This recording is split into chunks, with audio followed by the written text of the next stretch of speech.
Mga boss, meron tayong tools na ginawa.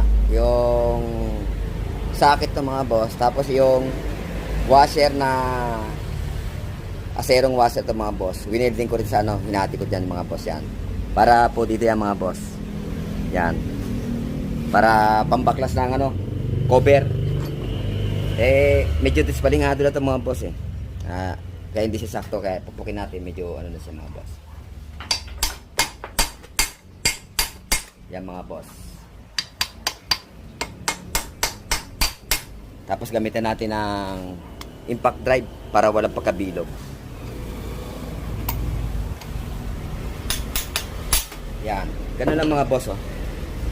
Yung pag meron tayong tools na ginagamit, yung trabaho natin napapadali. Yan oh. Yan. Laking bagay na meron tayong tools na ito mga boss. Tagal sukutin natin. Kasi ito mga boss ano na eh. Medyo na siya eh. Itong ginawa natin tools, sakto-sakto lang sa bagong ano ito mga boss. Na ganito.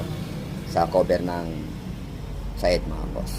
Yan. Laking lamang na lamang sa atin sa trabaho natin mga boss na meron tayong tools na ginagamit.